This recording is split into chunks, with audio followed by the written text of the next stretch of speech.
1 yosh 2 oylik bemorimizda siydik tosh kasalligi o'ng buyrak toshlari tashxisi bilan amaliyotni boshladik. Hozir uretroskopiya bosqichini bajarmoqdamiz. Uretroskopiyada uretraning holati hamda qovog'imizning ko'rinishi haqidagi ma'lumotlarga ega bo'lamiz hamda o'ng siydik nayiga siydik turishligi uchun kontrast yuborishligimiz uchun tashqi siydik nayi kateterini o'rnatamiz. Bu bemorimizda UZI yordamida pastki kosachasini punksiya qilish bosqichini boshladik. UZI yordamida pastki kosachani punksiya qildik. Ichidan siydik tortib ko'ramiz, siydik keladimi yoki yo'qmi. Kosachani punksiya qilganimizda belgisi ichidan siydik olindi. Endi navbat kontrast modda yuborib tekshirib ko'ramiz yana bir marta. Bizda kontrastimiz pastki kosacha orqali buyrak kosacha joncha sistemasiga qarab tarqaldi.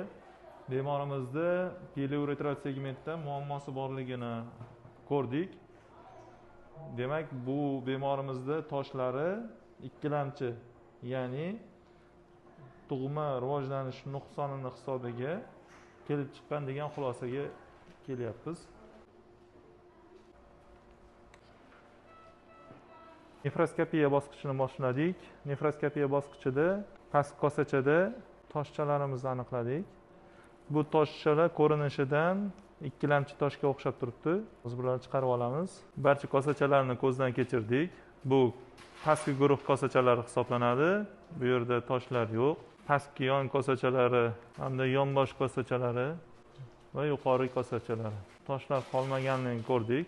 Mana bu pastki kosachani bu yerda kichkina tosh hosil bo'layotganligini ko'rishimiz mumkin. Hozir bu bemorimizga stent qo'yamiz, ya'ni antigrad stent qo'yamiz va stentni nefrostomani ichidan chiqarib qo'yamiz.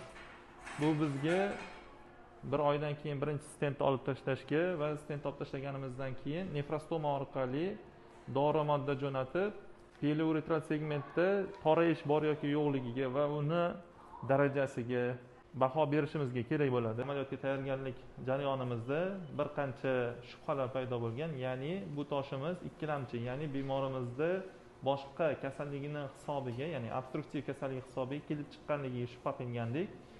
Kompyuter tomografiya tekshiruvida bemorimizda aynan shu o'ng buyrakda kengayish unchalik yuqori emasligini ko'rdik.